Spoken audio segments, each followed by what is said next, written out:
केला उत्पादक किसानों को तोहफा दिया गया है। मुआवजा राशि में 2 गुनी बढ़ोतरी की गई है। 1 जुलाई को किसानों को मुआवजे की राशि मिलेगी। प्राकृतिक आपदा में केले की फसल तबाह हो गई थी। सांसद ज्ञानेश्वर पाटिल ने सीएम का आभार भी जताया है। इससे लेकर बुरहानपुर के किसानों में खुशी की लहर है। मुआवजे की राशि बढ़ाकर 2 गुनी कर दी गई है।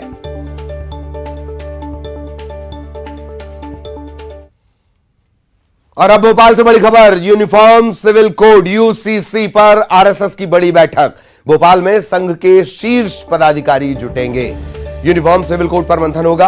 अगले 3 दिनों तक बैठकों का दौर चलेगा। आम लोगों से, संस्थाओं से, धार्मिक संगठनों से 14 जुलाई तक सुझाव मांगे गए हैं। मीटिंग में करीबन 300 विशेषज्ञ आमंत्रित किए गए हैं।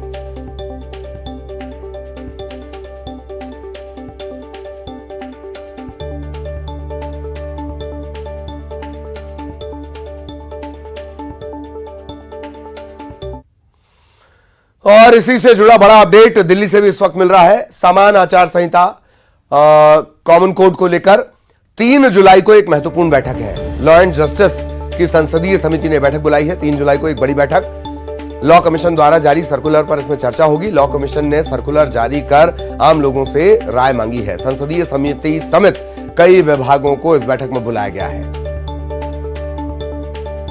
लॉ कमीशन ने सर्कुलर जारी कर राय मांगी है।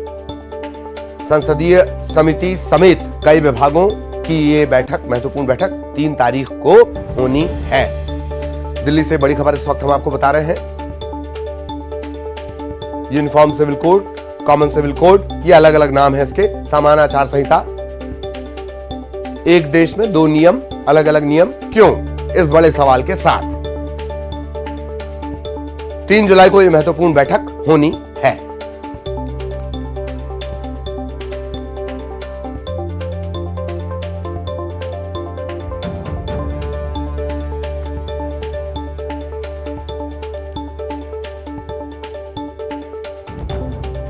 सहयोगी अनूप इस वक्त हमारे साथ जुड़े हुए हैं।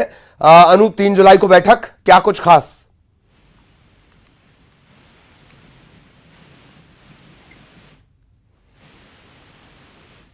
चलिए संपर्क करने की कोशिश करेंगे। सहयोगी अनूप हमारे साथ जुड़ेंगे और फिर इस महत्वपूर्ण बैठक को लेकर हम उनसे चर्चा करेंगे। 3 जुलाई को यह महत्वपूर्ण बैठक होनी है। सभी जो समितियां होती हैं, कई विभाग हैं, अलग अलग विभाग, वो भी इस बैठक में बुलाए गए हैं। सहयोगी अनूप एक बार फिर हमारे साथ जुड़े हुए हैं। अनूप, 3 जुलाई को महत्वपूर्ण बैठक, क्या कुछ खास? बिल्कुल, देखिए, जिस तरीके से इस महीने ही लॉ कमीशन ने एक सर्कुलर जारी करके देश के लोगों से राय मांगी थी यूसीसी के बारे में, उसी मुद्दे पर 3 जुलाई को संसदीय समिति ने समन किया है लॉ कमीशन के लोगों को।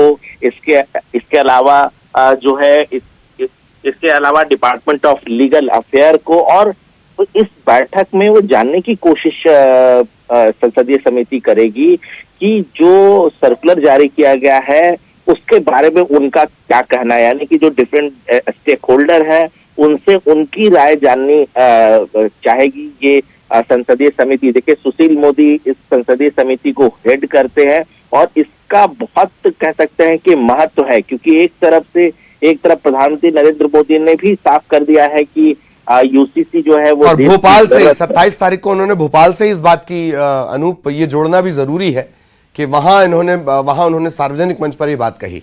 जी प्लीज। बिल्कुल, देखिए, भोपाल में जिस तरीके से उन्होंने अपने कार्यकर्ताओं को संबोधित करते हुए वहां से उन्होंने ऐलान किया था कि यूसीसी जो है वो देश की जरूरत है। लगातार सुप्रीम कोर्ट एक कानून की बात करता है, तो कह सकते हैं कि यह चर्चा गर्म है कि सरकार जल्द से जल्द यूसीसी कानून लाने पर विचार कर रही है। और देखिए, इस जुलाई महीने में ही संसद का मानसून सत्र है और संभावना है कि इस सत्र में जरूर सरकार यूसीसी को लेकर कोई बड़ा फैसला या बड़ा कदम उठा सकती है। लेकिन उससे ठीक पहले 3 जुलाई को संसदीय समिति भी टटोलना चाहती है कि जो लॉ कमीशन के तरफ से जो फैसले लिए गए हैं, जो सर्कुलर जारी किए गए हैं, उसके पीछे क्या तर्क है, क्योंकि इससे पहले भी जो है इस पर सर्कुलर जारी किया गया था, राय शुमारी की गई थी। तो ये तमाम जो कानूनी पेच है उसको खत्म कर लेना चाहती है एक तरह से डिफरेंट जो संस्थाएं हैं। तो एक बहुत ही महत्वपूर्ण बैठक 3 जुलाई को होगी। और जाहिर सी बात है कि इसमें जिस तरीके से तमाम स्टेक होल्डर को बुलाया गया है तो उसकी राय भी काफी महत्वपूर्ण है। और जब ये राय सामने आएगी तो ये कह सकते हैं कि कानूनी तौर पर ये आगे बढ़ने में बहुत सहायता दे सकती है। जी चलिए बहुत बहुत धन्यवाद आपका अनूप, इस तमाम जानकारी के लिए। सहयोगी अनूप विस्तार से जानकारी दे रहे थे और लगातार इस बैठक के हर पहलू से हम आपको अपडेट करवाते रहेंगे। अब जरा बात मौसम की कर ली जाए। मध्य प्रदेश के 16 जिलों में भारी बारिश को लेकर अलर्ट जारी किया गया है। 4 मौसम प्रणालियों का असर, इसे ऐसे समझ लीजिए इजी, 4 अलग अलग सिस्टम एक्टिव हैं। इसके चलते मध्य प्रदेश में मानसून सक्रिय है। राजगढ़, मंदसौर, नीमच, गुना, अशोकनगर, शिवपुरी, ग्वालियर, दतिया, भिंड, सीधी, रीवा, सतना, डिंडौरी, सिवनी, बालाघाट, सागर भारी बारिश। भोपाल, नर्मदापुरम, जबलपुर, उज्जैन, इंदौर, शहडोल, रीवा, सागर संभाग हल्की बारिश। अगले 2 दिन बारिश का दौर जारी रहेगा।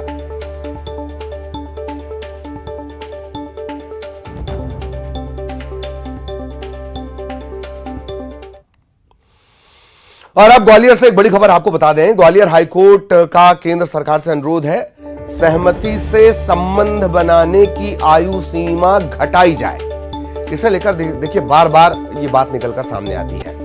अब ग्वालियर हाईकोर्ट ने केंद्र से ये कहा है, केंद्र सरकार से ये कहा है कि सहमति से संबंध बनाने की आयु सीमा घटाई जाए। 18 साल की जो एज है उसे 16 साल किया जाए। रेप केस की याचिका पर सुनवाई के दौरान यह बात निकलकर सामने आई है। इंटरनेट का युग है, तेज इंटरनेट का युग है, बच्चे 14 साल में जवान हो रहे हैं। हाईकोर्ट यह कह रहा है आकर्षण के बाद संबंध। अब ऐसे में युवा आरोपी नहीं, 17 साल की जो नाबालिग है उससे रेप का यह पूरा मामला है और इस मामले में जेल में बंद है आरोपी कोचिंग संचालक। आरोपी ने एफआईआर निरस्त करने के लिए याचिका दायर की है और इससे यह पूरा मामला निकल कर आया है। सहयोगी सुशील हमारे साथ जुड़े हुए हैं। सुशील, ये बड़ी बात है जो भी केंद्र सरकार से कहा गया, इसे लेकर गाहे बगाहे इस तरह के मामलों से ये बात निकलती है और फिर कहीं दब जाती है। सुशील। बिल्कुल सही बात है ललित जी। देखिए, हाई कोर्ट में अगर देखें तो पिछले 1 साल के अंदर करीब 20 से ज्यादा ऐसे मामले आए थे जिनमें 16 से लेकर 18 साल की नाबालिग लड़कियों ने रेप की एफआईआर दर्ज कराई थी और उसमें बाद में ये पता चला था कि ये संबंध जो सहमति से बने थे, लेकिन कानूनी जो प्रक्रिया है उसके चलते उसमें आरोपी को जेल तक जाना पड़ा है। ऐसा ही ये ग्वालियर का मामला था जहां 17 जुलाई 2020 को जो आरोपी है उसके खिलाफ थाटीपुर थाने में एफआईआर दर्ज कराई थी। नाबालिग लड़की थी 17 साल की। इसने आरोप लगाया था कि कोचिंग संचालक ने उसके साथ कई बार रेप किया है। इसके अलावा उसकी एक रिश्तेदार ने भी रेप किया है। इन दोनों के खिलाफ जब एफआईआर दर्ज की थी तो तब से ही ये आरोपी कोचिंग संचालक जेल में है। इसने याचिका दायर की थी कि उसकी जो दुष्कर्म की एफआईआर है वो निरस्त की जाए क्योंकि ये सहमति से संबंध बने हैं। उसमें सबूत भी पेश किए थे, बाकायदा वीडियो जारी किए थे कोर्ट के सामने। इसके अलावा पूरे ऑडियो और वीडियो चैट रिकॉर्डिंग सारी पेश की थी। इस मामले की सुनवाई के बाद हाईकोर्ट ने इसकी याचिका स्वीकार कर ली है। हाईकोर्ट ने एफआईआर निरस्त करने के साथ ही केंद्र सरकार से अनुरोध किया है कि जो निर्भया कांड में 2013 के बाद सहमति से संबंध बनाने की उम्र लड़के लड़की की जो है, लड़की की वो 18 से घटाकर 16 से बढ़ाकर 18 कर दी गई थी। उसको लेकर कोर्ट ने केंद्र सरकार से अनुरोध किया है कि ये फिजिकल रिलेशन बनाने की सहमति से जो उम्र है उसको 18 से फिर 16 किया जाना चाहिए क्योंकि 16 से 18 करने पर ताना बाना बिगड़ गया है और कई मामले जो सहमति से बनते हैं उसके बावजूद भी उसमें एफआईआर दर्ज कराई जा रही है। इसमें युवक